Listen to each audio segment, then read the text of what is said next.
الله أكبر الله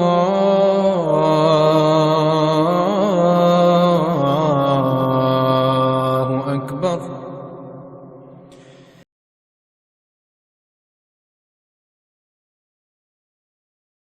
الحمد لله نحمده ونستعينه ونعوذ بالله من شرور أنفسنا ومن سيئات أعمالنا من يهده الله فلا مضل له ومن يضلله فلا هادي له وأشهد أن لا إله إلا الله وأشهد أن محمدا عبده ورسوله أما بعد فإن خير الحديث كتاب الله وخير الهدي هدي محمد صلى الله عليه وسلم وشر الأمور محدثاتها وكل محدثة بدعة وكل بدعة ضلالة وكل ضلالة في النار. فأعوذ بالله من الشيطان الرجيم. بسم الله الرحمن الرحيم. يا أيها الذين آمنوا اتقوا الله حق تقاته ولا تموتن إلا وأنتم مسلمون. يا أيها الناس اتقوا ربكم الذي خلقكم من نفس واحدة وخلق منها زوجها وبث منهما رجالا كثيرا ونساء واتقوا الله الذي تساءلون به والأرحام إن الله كان عليكم رقيبا. يا أيها الذين آمنوا اتقوا الله وقولوا قولا سديدا يصلح لكم أعمالكم ويغفر لكم ذنوبكم ومن يطع الله ورسوله فقد فاز فوزا عظيما. تمام تعریفیں اللہ رب العالمین کے لیے ہیں. درود و سلام ہو نبی آخر زمان محمد صلی اللہ علیہ وسلم پر. حاضرین جمعہ، اس جمعہ میں آپ کے سامنے دین مکمل ہے. عید میلاد کی کوئی گنجائش نہیں ہے. اس بارے میں بتانے کی کوشش کروں گا. سورہ مائدہ آیت نمبر 3 اللہ تعالیٰ فرماتا ہے الیوم اکملت لکم دینکم واتممت علیکم نعمتی ورضیت لکم الاسلام دینا فمن اضطر فی مخمصۃ غیر متجانف لإثم فإن اللہ غفور رحیم. یہ آیت ہم سب جانتے ہیں کہ میدان عرفات میں یہ آیت نازل ہوئی تھی، جس میں اللہ تعالیٰ فرماتا ہے الیوم اکملت لکم دینکم، کہ میں نے آج تمہارے لیے تمہارے دین کو مکمل کر دیا ہے. وَأَتْمَمْتُ عَلَيْكُمْ نِعْمَتِي، اور میں نے اپنی نعمتوں کو تم پر مکمل کر دیا ہے. وَرَضِيتُ لَكُمُ الْإِسْلَامَ دِينًا، اور تمہارے لیے دین اسلام کو پسند کیا ہے. فَمَنِ اسْتُرَّ فِي مَخْمَصَةٍ غَيْرَ مُتَجَانِفٍ لِّإِثْمٍ. اس کے بعد کسی دین، کسی شریعت وغیرہ کی کوئی گنجائش نہیں ہے. یہ ہم سب جانتے ہیں. سورہ مائدہ آیت نمبر 3 وضاحت کے ساتھ اللہ تعالیٰ نے فرمایا کہ دین مکمل ہے. اسی میں حدیث ہے، بخاری کی روایت ہے، آپ صلی اللہ علیہ وسلم نے فرمایا فَإِنَّ دِمَاءَكُمْ وَأَمْوَالَكُمْ وَأَعْرَاضَكُمْ حَرَامٌ عَلَيْكُمْ كَحُرْمَةِ يَوْمِكُمْ هَذَا فِي بَلَدِكُمْ هَذَا أَلَا فَلْيُبَلِّغِ الشَّاهِدُ أَلَا هَلْ بَلَّغْ أَلَا هَلْ بَلَّغْ أَلَا هَلْ بَلَّغْ فَلْيُبَلِّغِ الشَّاهِدِ الْغَائِبَ. بخاری کی روایت ہے 60 روایت نمبر. فرمایا آپ صلی اللہ علیہ وسلم نے کہ بے شک تمہارا خون، تمہارے مال، تمہاری عزت، جس طرح آج کا یہ دن حرام ہے، یہ موقع حرام ہے، یہ بستی حرمت کی ہے، اسی طرح یہ سب چیزیں برابر حرام. اس کے بعد آپ صلی اللہ علیہ وسلم نے فرمایا الا هل بلغ، 3 مرتبہ، کیا میں نے تم تک دین کو پہنچا دیا ہے؟ کیا میں نے دین کی ذمہ داری تم تک ادا کر دی ہے؟ کیا میں نے دین کے پیغامات تم تک پہنچا دیا ہے؟ پھر آپ صلی اللہ علیہ وسلم نے کہا اللہم اشہد فلیبلغ الشاہد الغائب، اے اللہ گواہ رہنا، اور تم میں سے جو آج یہاں موجود ہے اس کی ذمہ داری ہے کہ وہ دوسرے تک یہ پیغام پہنچا دے کہ دین تکمیل ہے، مکمل ہے، اور اس کے جو بھی مضامین اور پیغامات ہیں وہ دوسروں تک پہنچا دیے گئے ہیں، اور اس میں کسی قسم کی کسی بھی چیز کی کوئی گنجائش نہیں ہے۔ تو یہ آیت اور یہ حدیث وضاحت کے ساتھ اس طرف ہمیں لے جاتے ہیں کہ دین مکمل ہے۔ اسی وجہ سے سورہ آل عمران 102 ہر مرتبہ خطبے میں تقریباً یہ آیت تلاوت کی جاتی ہے، یا ایھا الذین آمنوا اتقوا اللہ حق تقاتہ، اے ایمان والو اتقوا اللہ، اللہ تعالیٰ سے ڈرو، حق تقاتہ، جس طرح کہ اسے ڈرنے کا حق ہے، ولا تموتن الا وانتم مسلمون، اور تمہاری وفات نہ ہو مگر اسلام کی حالت میں۔ آل عمران 102 آیت نمبر۔ یہ آیت ہمیں بتاتی ہے کہ ایمان اور اسلام کی حالت میں ہماری وفات ہونا ہے۔ کوئی بدعت، غلط چیزیں، غلط افکار، غلط نظریات، کسی بھی قسم کی کوئی بھی گنجائش شریعت میں نہیں ہے۔ اسی طرح سورہ نساء آیت نمبر 80 اللہ تعالیٰ فرماتا ہے من یطع الرسول فقد اطاع اللہ۔ محبت رسول کی یہ علامت ہے کہ جو کوئی اللہ تعالیٰ کی اطاعت کرتا ہے وہ چاہیے کہ من یطع الرسول، اللہ تعالیٰ رسول کی پیروی کرے، فقد اطاع اللہ، گویا کہ اس نے اللہ تعالیٰ کی پیروی کی ہے۔ کتنی بڑی بات ہے، من یطع الرسول فقد اطاع اللہ، ومن تولی، جو کوئی ان دونوں سے روگردانی کرے گا، پھرے گا، ہٹے گا، فما ارسلناک علیہم حفیظا، آپ کو اس پر نگران بنا کر نہیں بھیجا ہے۔ مطلب جو کچھ کہ وہ غلطی کر رہے ہیں، برائی کر رہے ہیں، برائیوں میں جا رہے ہیں، غلط افکار کے حامل وہ ہو رہے ہیں، آپ اس پر نگہبان نہیں، ہم ہیں اس کے لیے۔ یہ آیت سورہ نساء آیت نمبر 80 کی ہے۔ اسی طرح سورہ فتح آیت نمبر 9، اس میں بھی تکمیل ہے، لِتُؤْمِنُوا بِاللَّهِ وَرَسُولِهِ وَتُعَزِّرُوهُ وَتُوَقِّرُوهُ وَتُسَبِّحُوهُ بُكْرَةً وَأَصِيلًا۔ یہ آیت بھی ہمیں بتاتی ہے کہ جو کچھ کہ اللہ اور سے رسول سے ہم کو ملا ہے، پابندی اور ایمان اسی طرف ہے۔ لِتُؤْمِنُوا بِاللَّهِ وَرَسُولِهِ، کہ چاہیے کہ تم اللہ اور اس کے رسول پر ایمان لاؤ، وَتُعَزِّرُوهُ وَتُوَقِّرُوهُ، اور اسی کے لیے ذکر و اذکار کرو، اس کی بزرگی کو قبول کرو، وَتُسَبِّحُوهُ بُكْرَةً وَأَصِيلًا، اور صبح و شام تمہاری ذمہ داری ہے کہ تم اس کی پیروی کرو۔ اسی طرح سورہ حشر ابتدائی آیت نمبر 7 اللہ تعالیٰ واضح فرماتا ہے وَمَا آتَاكُمُ الرَّسُولُ فَخُذُوهُ، کہ جو کچھ کہ تم کو رسول دے، رسول نے تم کو دیا ہے، پہنچایا ہے، عمل کر کے بتلایا ہے، فَخُذُوهُ، تو تم اس کو حاصل کرو، وَمَا نَهَاكُمْ عَنْهُ فَانتَهُوا، اور جس چیز سے تم کو روکا ہے، منع کیا ہے، اس طرف جانے سے انکار کیا ہے، اس سے رک جاؤ، باز آ جاؤ۔ وَاتَّقُوا اللَّهَ، اور اللہ ڈراتے ہوئے کہتا ہے سورہ حشر کی اس آیت میں، اللہ سے ڈرو، ان اللہ شدید العقاب، بے شک اللہ تعالیٰ سخت سزا دینے والا ہے، سخت پکڑنے والا ہے۔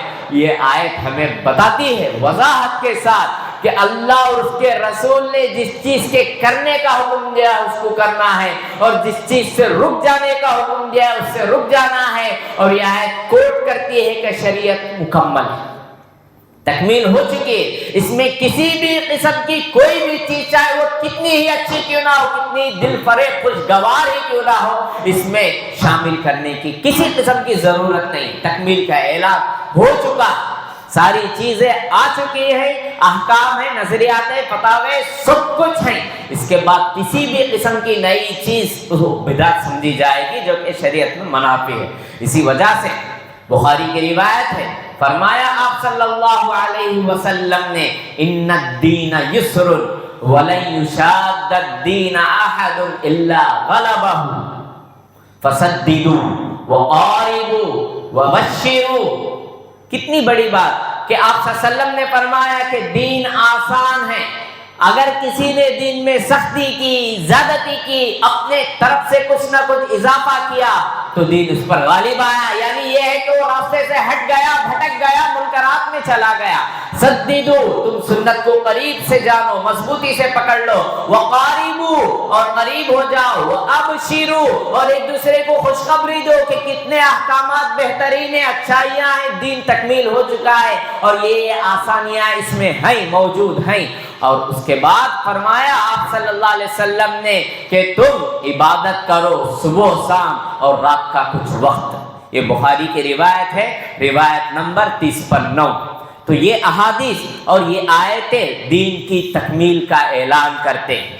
ساتھ میں اگر جس طرح کا رواج کہ اور تو اور افسوس کے ساتھ یہ کہنا پڑتا ہے کہ آج حکومت تک نہیں چاہتی کہ صحیح تعلیمات آئے. اسی وجہ سے نیشنل ہالیڈے آج نیشنل ہالیڈے کہا جاتا ہے. کیوں؟ کیونکہ یوم میلاد النبی، نبی کریم صلی اللہ علیہ وسلم کی ولادت کا دن ہے، اس لیے قومی تہوار ہے. نعوذ باللہ ثم نعوذ باللہ. حالانکہ شریعت میں اس طرح کی کوئی گنجائش نہیں ہے، کوئی اشارہ تک نہیں ملتا کہ اس طرح کی کوئی چیز اپنائی جا سکتی ہے یا منائی جا سکتی ہے.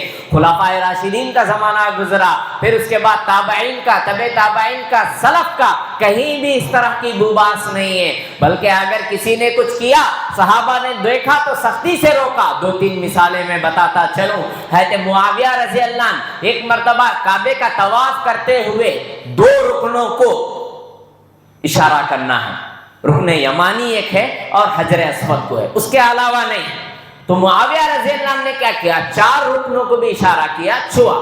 ابن عباس رضی اللہ عنہ نے دیکھا، وقت کے جلیل القدر صحابی ہیں معاویہ رضی اللہ عنہ، کوئی کم نہیں. ابن عباس رضی اللہ عنہ نے دیکھا تو کہا لم ارى النبي صلی اللہ علیہ وسلم يستسلم الا الركنين اليمانيين. بخاری کی روایت ہے، متفق علیہ، بخاری اور مسلم میں یہ روایت منقول ہے. کہا ابن عباس رضی اللہ عنہ نے کہ میں نے نہیں دیکھا نبی کریم صلی اللہ علیہ وسلم کو مگر صرف 2 رکنوں کو اشارہ کرتے ہوئے، چھوتے ہوئے. تو حضرت معاویہ رضی اللہ عنہ نے کہا کہ کعبہ وہ تو پورا کا پورا شریعت اور تقدس کی جگہ ہے، اس لیے میں نے کر دیا. تو جواب میں کہا ابن عباس رضی اللہ عنہ نے کہ آپ صلی اللہ علیہ وسلم نے جو کام نہیں کیا ہم نے نہیں دیکھا کرتے ہوئے، اب وہ کام اگر اچھا ہوتا تو کیا جاتا تھا، نہیں کیا آپ صلی اللہ علیہ وسلم نے اس کام کو. تو فوراً چونک گئے اور معاویہ رضی اللہ عنہ نے کہا آپ نے سچ اور صحیح فرمایا. رک گئے، اس سے باز آ گئے. اسی طرح ایک اور روایت ابن عمر رضی اللہ عنہ کی ملتی ہے کہ ترمذی کی روایت ہے کہ ابن عمر رضی اللہ عنہ کے الی جنبی، کہ ابن عمر رضی اللہ عنہ کے پہلو میں اتس رجل الی جنب عمر فقال الحمدللہ والسلام علی رسول اللہ. کہ ایک آدمی نے چھینکا حضرت ابن عمر رضی اللہ عنہ کے پہلو میں اور کہا کہ الحمدللہ والسلام علی رسول اللہ. تو جیسے ہی ابن عمر رضی اللہ عنہ نے سنا تو کہا اس شخص سے ہاکذا ما علمنا ہاکذا، اس طرح ہم کو نہیں سکھایا گیا، اس طرح ہم کو تعلیم نہیں کی ہے. علمنا رسول اللہ صلی اللہ علیہ وسلم ہاکذا، آپ صلی اللہ علیہ وسلم نے ہمیں اس طرح سکھایا الحمدللہ علی کل حال، کہ ہر حال میں اللہ کی تعریف کرنی ہے. فوراً روکا ٹوکا. اسی طرح ایک آدمی کو دیکھا ابن عمر رضی اللہ عنہ نے کہ نماز کی طرف بلا رہا ہے، گیٹ کے پاس کھڑے، مسجد کے ستون کے پاس کھڑ کے آ جاؤ آ جاؤ آ جاؤ.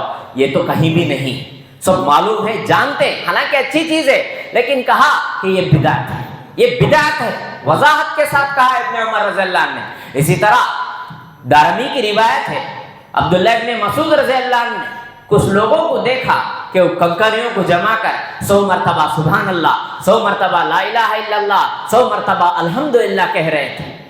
تو آپ رضی اللہ عنہ نے کہا اتباع کرو ولا تبتدعوا، بدعتوں کو ایجاد نہ کرو، تو بدعتوں کو ایجاد نہ کرو، یہ بدعت ہے، جو کہہ رہے اس پر گناہ ہوگا. کتنی بڑی بات ہے. حضرت عبداللہ ابن مسعود رضی اللہ عنہ نے کہا کہ اس پر گناہ ہوگا.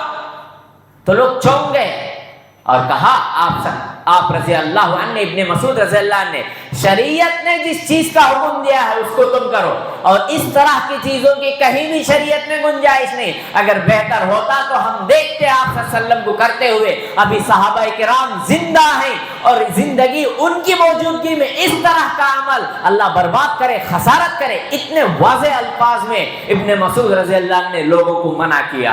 تو ان واقعات سے مجھے اور آپ کو یہ سبق ملتا ہے، کام کتنا ہی اچھا کیوں نہ ہو، اگر شریعت میں اس کی گنجائش نہیں تو وہ بدعت قرار دیا جائے گا، اور یہ بدعت گمراہی ہے، اور ہر گمراہی آپ کو جہنم کی طرف لے جائے گی. اسی وجہ سے آج جو یہ واضح بدعت بلکہ گمراہی کہنا چاہیے کہ کھلے عام یہ جو چیزیں شروع ہو گئی، اس کی شروعات عبید اللہ بن میمون القداح، اس شخص کی نسل والا ایک شخص المعز لدین اللہ، اس نے 326 ہجری میں شروع کیا.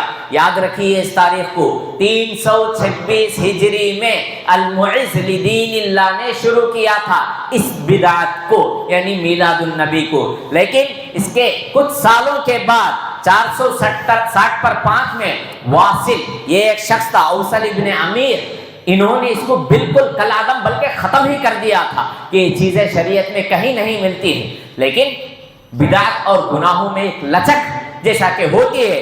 پھر اس کے بعد 520 پر 4 ہجری میں العامر باحکام اللہ نے اس کو شروع کیا. نام دیکھیے, العامر باحکام اللہ نے 520 پر 4 ہجری میں اس کو دوبارہ شروع کیا, اور اس پر اسی کے بازو شہر والے نے اس طرح کی چیزیں مصر وغیرہ میں شروع ہوئی تھی, سعودی عرب نے, یا اس طرح کے جو توحید کے منبع و مصادر ہیں, یہ چیزیں وہاں سے شروعات کی نہیں ہے. فاطمی سلطنت والا شخص المعز لدین اللہ نے اس کو مصر میں شروع کیا تھا, اس کے بعد والا بھی وہی سے شروعات ہوئی. پھر اس کے بعد عراق میں عمر ابن ملا نے اس کو اور آگے بڑھایا. تو یہ 6 صدی ہجری کی پیداوار, 6 صدی ہجری کی. اس سے پہلے 4 صدی ہجری میں اس کی کچھ بو باس نظر آئی تھی. سلف کا دور گزرا, صحابہ کرام کا دور گزرا, خلفائے راشدین کا دور گزرا, اب اس کے بعد تابعین کا دور, تبع تابعین کا دور, جس کے بارے میں کہا آپ صلی اللہ علیہ وسلم نے کہ تم دین کو دیکھنا ہو تو وہاں دیکھو, کہ تم پیروی کرو میری اور خلفائے راشدین کی. وَعَزُّ عَلَيْهَا بِالنَّوَاجِذ, بخاری کی روایت آتی ہے کہ تم دانت کے کوچھڑیوں کے ساتھ اس کو مضبوط پکڑو. قرون اولیٰ کے جتنی بھی 3 صدیاں ہیں اس میں کہیں بھی اس بدعت کا کہیں بھی تصور نہیں. یہ سب اس کی بات کی پیداوار ہے. 6 صدی ہجری میں اس کی شروعات زیادہ ہوئی, اور دھیرے دھیرے آج یہ گمراہی یا یہ بدعت ساری دنیا میں پھیل گئی ہے. لوگ نعوذ باللہ گویا اس طرح کر رہے ہیں گویا کہ محبت رسول کی علامت ہے, حالانکہ محبت رسول سے کسی بھی طرح کا اس کا کوئی حصہ نہیں ہے. نعوذ باللہ, کیا کچھ نہیں کیا جاتا ہے اس دن. سڑکوں پر آتے ہیں, چراغاں کرتے ہیں, کھانے کھلاتے ہیں, حلال حرام کی کوئی تمیز مٹ جاتی ہے, راتیں جاگتے ہیں, ڈھنڈورے پیٹتے ہیں, گانے بجاتے ہیں, رقص کی محفلیں قائم کرتے ہیں, عشق رسول کا نعوذ باللہ دعویٰ کرتے ہیں. عشق لفظ ہی غلط ہے, اس کے دعوے کرتے ہیں, اپنے آپ کو سینہ کوبی کرتے ہیں, سڑکوں پر نکل کر دوسروں کو تکلیف دیتے ہیں, واوالہ مچاتے ہیں, اور تو اور ننگا ناچ ہوتا ہے, مرد و زن کا اختلاط ہوتا ہے, زنا عام ہوتا ہے, پردوں کا جنازہ نکلتا ہے, گناہ برسر عام, اور وہ بھی کس نام سے, جو کہ خاتم النبیین ہے, دنیا کے لیے رحمت بنا کر بھیجے گئے. ایسی شخصیت کے نام پر ایسے گناہ, موسیقی اور گناہوں کے آلات کا استعمال, ڈبروں کا استعمال, باجوں کا استعمال, کھڑے ہو کر گانے بجاتے ہیں, نعرے لگاتے ہیں اور دوسروں کو تلقین بھی کرتے ہیں. یہ تو واضح گناہ ہے, بلکہ صریح گمراہی ہے. اسی کے بارے میں قرآن نے کہا عاملۃ الناصبہ, کہ کام کرنے والے تھکے ماندے ہوں گے. اور تو اور آپ صلی اللہ علیہ وسلم نے فرمایا من احدث فی امرنا ھذا ما لیس منہ فہو رد. بخاری کی روایت ہے 2609 پر 7 روایت نمبر. جس کسی شخص نے بھی دین میں اس طرح کی چیزیں ایجاد کی ہیں جس کا تعلق دین سے نہیں ہے, فہو رد, وہ انکار ہے. کہ اس کے لیے تاریخی حوالوں کو بھی دیکھا جائے کہ دھیرے دھیرے ایک ایک چیز اس میں شامل کرتے ہیں. حلال ہو حرام ہو کوئی فرق نہیں, بس دعوتیں راتوں رات پوری رات چلتے ہیں, پوری رات رقص کی محفلیں قائم ہوتی ہیں, گانے بجانے بجائے جاتے ہیں, عورتوں اور مردوں کا اختلاط ہوتا ہے, پردوں کا بالکل خاتمہ ہو جاتا ہے. اور یہ نیکی سمجھ کر نعوذ باللہ اس طرح کی کھلے عام گمراہیاں نیکی سمجھ کر کرتے ہیں, حالانکہ اس کا شریعت سے کہیں بھی تعلق نہیں ہے. کہ پہلے تو عید میلاد, اس بارے میں بتاتا چلو کہ وہ 12 ربیع الاول کو میلاد النبی مناتے ہیں, حالانکہ پیر کے دن آپ کی پیدائش ہے, اس پر تمام کا اتفاق ہے. لیکن 12 کو آپ صلی اللہ علیہ وسلم کی ولادت ہوئی ہے, یہ آج تک اختلاف ہے. کیونکہ آپ کی ولادت کے مہینے میں بھی اختلاف ہے کہ 12 ربیع الاول کو آپ کی ولادت ہوئی یا یہ کہ رمضان میں آپ کی ولادت ہوئی, آیا 12 کو ولادت ہوئی یا 9 کو ولادت ہوئی, آج تک بھی اختلاف ہے. سیرت النبی شبلی نعمانی رحمہ اللہ, سلیمان ندوی رحمہ اللہ نے وضاحت کے ساتھ 9 ربیع الاول کی آپ کی ولادت کو ترجیح دیا, 9 کو ترجیح دیا ہے, 12 کو نہیں ہے. اور اگر جنم دن مناتے ہیں تو اس کے لیے یہ عیسائیت کی دلیل ہے, کیونکہ وہ کرسمس ڈے مناتے ہیں, وہ ہیپی نیو ایئر مناتے ہیں, اور اس میں وہاں زنا کھلے عام ہوتا ہے, شراب کی دکانوں سے شراب ختم ہو جاتا ہے. دھیرے دھیرے یہ چیزیں ہم مسلمانوں میں, نعوذ باللہ, نام لیوا مسلمانوں میں آ رہے ہیں کہ وہ بھی اس طرح کے گناہ کے کام کرتے جا رہے ہیں. برتھ ڈے منانا یہ تو عیسائیوں کا کام ہے, جس کے بارے میں آپ صلی اللہ علیہ وسلم نے کہا من تشبہ بقوم فہو منہم, جو کوئی اس طرح کی چیزیں غیروں کے رسم و رواج کی پیروی کرتا ہے وہ انہی میں سے ہو جاتا ہے. اب رہی بات, اگر کوئی مناتا ہے تو وہ افسوس کرنا ہے کہ 12 ربیع الاول کو بالاتفاق آپ صلی اللہ علیہ وسلم کی وفات کا دن ہے. خوشی منانے کا موقع نہیں, ماتم ہے, ماتم بھی تو شریعت میں گنجائش نہیں ہے, اجازت نہیں ہے. تو 12 ربیع الاول کو جو لوگ یہ سمجھتے ہیں کہ ولادت کا دن ہے, مستند طریقے سے کہیں بھی ثابت نہیں ہے. اگر ہوتا تو خلفائے راشدین اس تاریخ کو محفوظ رکھتے تھے, صحابہ کرام محفوظ رکھتے تھے, سلف اس کو محفوظ رکھتے تھے, آج تک اس کی حفاظت کی جاتی تھی. قرون اولیٰ میں کہیں بھی اس طرح کی کوئی چیز نہیں ہے, اور اس تاریخ کو محفوظ بھی نہیں رکھا کیونکہ اس کی ضرورت بھی پیش نہیں آئی ہے. اور اگر محبت رسول کا دعویٰ ہے تو ہر پھر جمعرات کو روزہ رکھو, 5 وقت کی نمازیں پڑھو, رات میں اٹھ کر دعائیں کرو. خامخواہ نعرے لگانے سے, شور شرابے کرنے سے یہ سنت نہیں ہے, بدعت اور گمراہی ہے. تو یہ بات تو مجھے اور آپ کو معلوم ہوئی کہ ولادت کی تاریخ میں اختلاف ہے. ہاں, وفات کی تاریخ 12 ربیع الاول ہے. سوچنا چاہیے کہ کس کی خوشی منا رہے ہیں اور کن لمحات کی خوشی منا رہے ہیں. اور تو اور اس وقت میں چراغاں کرتے ہیں, نعوذ باللہ, گھر تو گھر, مسجدوں کو بھی روشن کر دیتے ہیں. یہ روشنی یہ مجوسیوں کی علامت ہے. یاد رکھیے کہ مجوسی لوگ چراغاں کرتے ہیں, آگ جلاتے ہیں, روشن کرتے ہیں جو لادینیت پر ہے. ایسے لوگوں کی پیروی یہ بھی نعوذ باللہ کھلے عام گمراہی ہے. اسی طرح روشنی کے ساتھ مساجد کو روشن کرنا, اور وہ بھی دیکھا یہ جاتا ہے کہ کرنٹ چرا کر روشنی کرنا, ادھر ادھر سے ٹرانسفارمر سے, کھمبوں سے چرا لیتے ہیں, اور تو اس کی الیکٹرسٹی بل بھی نہیں ہوتی. کس کے نام پر یہ سب ہو رہا ہے, کس کے نام پر ہو رہا ہے؟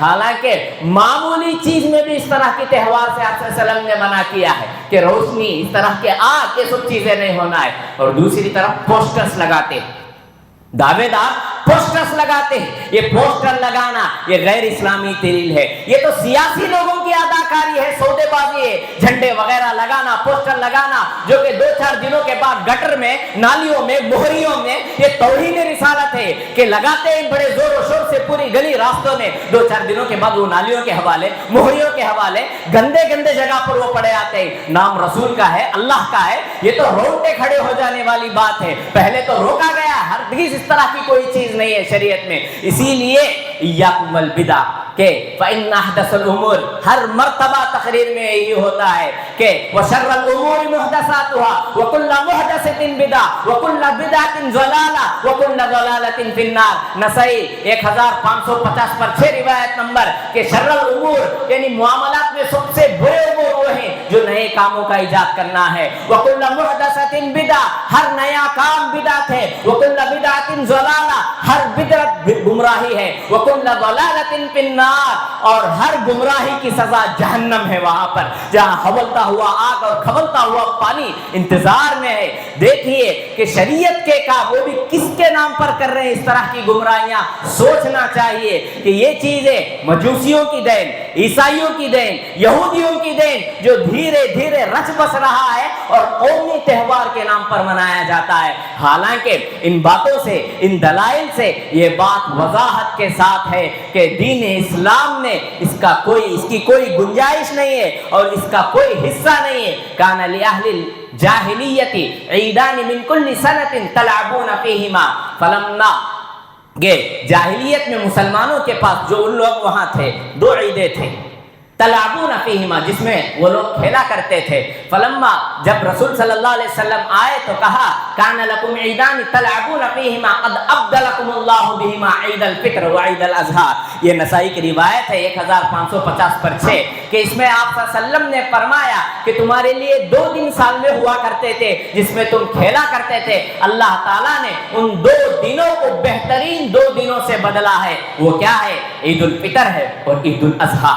یہ 2 دن ہیں جو کہ ہم خوشیاں منا سکتے. وہ بھی کن لوگ عید الفطر کی خوشی وہی لوگ منا سکتے ہیں جو رمضان بھر روزہ رکھ کر عبادت کر کر نیکیوں میں آگے بڑھ کر رات جاگ کر ان کے لیے عید الفطر ہے. اور عید الاضحیٰ کے لیے سورہ کوثر فصلی لربک وانحر اپنے رب کے لیے عبادت کرے اور قربانی دیجیے, اللہ نے استطاعت دیا ہے. تو یہ عید الاضحیٰ ہے. اس کے علاوہ عید المسلمین ہے. نعوذ باللہ ربیع الاول کے اس مہینے کو نام تک تبدیل کرتے ہیں, ربیع النور, ربیع المنور. یہ کیا نازیبا چیزیں شریعت میں داخل کر رہے ہیں. اور تو اور اس عید کو لوگ عید الاعیاد کہتے ہیں, عیدوں کی بڑی عید ہے. اور اس رات کو شب قدر سے زیادہ اہتمام کرنے کی کوشش کرتے ہیں, حالانکہ کہیں بھی کوئی گنجائش نہیں. اور افسوس کا مقام یہ ہے کہ اس میں حلال حرام کچھ بھی تمیز نہیں. ہر ایک کو بلاتے ہیں, کھلاتے ہیں, پلاتے ہیں. اب وہ گلے ٹک ٹھوستا ہے, پھر رات میں ذکر کی محفلیں, اور وہ بھی کیا بند کمروں میں یا مسجدوں میں اندھیرے میں وہ گلے تک کھا کر آرام دہ ہوتا ہے, ذکر نہیں کرتا, ہو آرام دہ ہوتا ہے.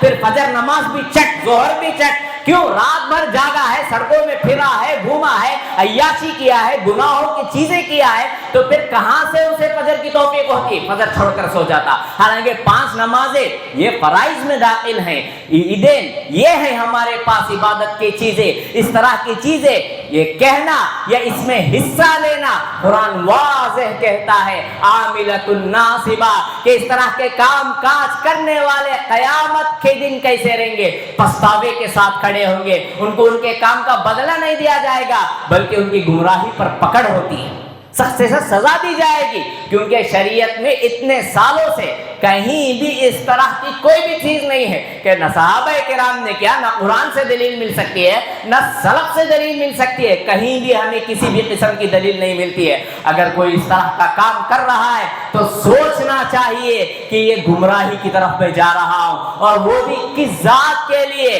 جس نے اپنی ساری زندگی امت کے لیے رکھ دی تھی, جو سارے عالم کے لیے رحمت بنا کر بھیجا گیا تھا. اس ذات کے نام سے گناہ ہی ہوتا ہے. لیکن گناہ اگر نیکیوں کے اس میں کیا جائے تو وہ تو بڑا گناہ ہوتا ہے, اور اس کی سزا اور اس کی پکڑ بھی اتنی ہی سخت ہو سکتی ہے. اسی لیے اب ان آیات احادیث کی روشنی میں ہم نے معلوم کیا کہ کس قدر سنگین جرم ہے. 6 صدی عیسوی کی یہ پیداوار ہے. یہ گناہوں کی رات ہم نے بنا دیا, نعوذ باللہ کچھ نوجوانوں نے, کچھ لوگوں نے بنا دیا. حالانکہ ہونا تو یہ چاہیے کہ عام رات کی طرح. رات میں آپ صلی اللہ علیہ وسلم کو زیادہ جاگنا پسند نہیں. آپ بند کیجئے اپنے آپ کو اور اس طرح کے رسومات کو. جو بھی کرتا ہے اعلان کر دینا ہے کہ اس سے میرا کوئی تعلق نہیں. کیوں؟ خلفائے راشدین ابو بکر رضی اللہ عنہ, عمر رضی اللہ عنہ اور صحابہ کا بہترین دور, 1 صدی ہجری, 2 صدی ہجری, 3 صدی ہجری, کہیں بھی اس طرح کی کوئی بھی بو باس تک نظر نہیں آتی.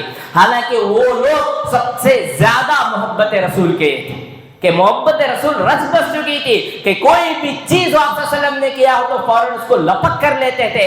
اگر اس دور میں اس طرح کی کوئی بھی چیز نہیں ہے تو مجھے اور آپ کو سوچنا ہے کہ یہ محبت رسول کا دعویٰ دار یا دعویٰ کرنے والے تو پیر جمعرات کو ہر مہینہ روزہ رکھے, ہر ہفتے کے پیر جمعرات کو روزہ رکھے, ایام 20 کو روزہ رکھے, 5 وقتہ نماز کی پابندی کرے, تہجد کی پابندی کے. یہ ہے محبت رسول کا دعویٰ. قل ان کنتم تحبون اللہ فاتبعونی یحببکم اللہ ویغفر لکم ذنوبکم.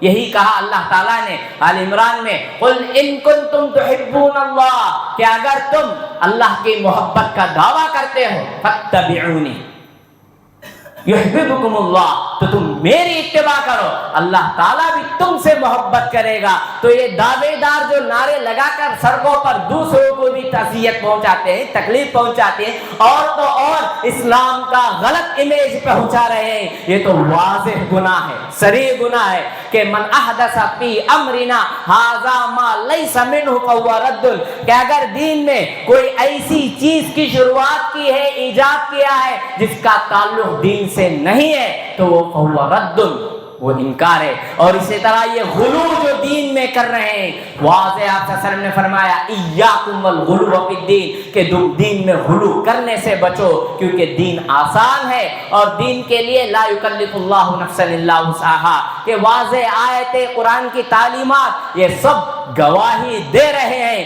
کہ دین مکمل ہو چکا ہے۔ یہ جو عید میلاد کی تہوار ہے یہ گمراہی اور صریح بدعت ہے، اور اس سے حد درجہ نہ صرف یہ کہ خود کو بچائے، آنے والے نسلوں کو بھی بتائے، ورنہ آج کی حکومتیں آج کی چیزیں اس کو انٹرنیشنل ہالیڈے قرار دے رہے ہیں۔ کیوں؟ تاکہ ان کو غیروں کی طرح رسم و رواج کرنے والے، بدعتی کرنے والے، مزاروں کو جانے والے، وہاں سجدہ کرنے والے، ان سے کوئی تکلیف نہیں ہے۔ تکلیف ہے تو انہیں منہج سلف سے ہے، اہل حدیث سے ہے۔ کیوں؟ یہ صحیح بولنے والے، حق کے لیے ڈٹنے والے، اپنی جان تک قربان کرنے والے۔ ویسا ہی ہونا چاہیے۔ جو اس طرح کے رسومات یا تہوار یا عیدوں کے نام پر گناہ، زنا، فحاشی اور عریانیت جو ہم رچانے کی یا آج رچنے کی کوششیں کی جا رہی ہے، ان سے ہمارا ہرگز دور دور کا بھی ناتا نہیں ہونا، نہ ہمارا نہ ہماری اولاد کا۔ اسکولوں میں بھی اگر اس طرح کی چیز منائی جاتی ہے تو کھلے عام بائیکاٹ کرنا ہے کہ یہ شریعت کا حصہ نہیں ہے، دین میں اس کا کوئی دخل نہیں ہے، لہٰذا میں ہوں یا میری اولاد ہے، اس سے ہم بائیکاٹ کرتے ہیں۔ تو کوشش کیجئے کہ ہمارے ناحیے سے ہم سنتوں کو زندہ کریں، عبادتوں کو زندہ کریں، نیکیوں کو زندہ کریں، اور جو آپ صلی اللہ علیہ وسلم کا مشن تھا کہ دعوت دعوت دعوت، اس کو زندہ کرتے ہوئے کہے کہ یہ چیز شریعت میں کہیں نہیں ہے۔ محبت کا دعویٰ کرتے ہو تو زندگی بھر محبت رسول کے دعوے دار رہو، عبادتوں میں آؤ، سنتوں میں آؤ۔ ایک دن یہ تو موسمی مینڈکوں کی طرح ہے جو کہ بارش کے ہوتے ہی خٹر خٹر مچاتے ہیں، اور جیسے ہی بارش ختم تو بو باس تک نہیں رہتی، دوسرے دن فجر کی نماز تک کی پابندی نہیں ہوتی۔ دعا ہے رب العالمین سے کہ اللہ تعالیٰ مجھے اور آپ کو اس طرح کی بدعتوں سے، اس طرح کی گمراہیوں سے اپنے آپ کو بھی اور آنے والے نسلوں کی بھی حفاظت کرنے کی توفیق عطا فرمائے، اور دین کی سچی تصویر ہم اپنے آپ کو دوسروں کے سامنے پیش کرنے کی توفیق عطا فرمائے۔ ہم میں کا ہر ایک کو ایسا داعی بنائے جو رسول کی صحیح سنتوں کو منظر عام پر لانے کی توفیق عطا فرمائے۔ اقول قولی ھذا استغفر اللہ لی ولکم ولسائر المؤمنین۔ بارک اللہ لنا ولکم فی الآیات والقرآن والذکر الحکیم، انہ تعالی جواد کریم ملک بر رؤوف ورب حلیم۔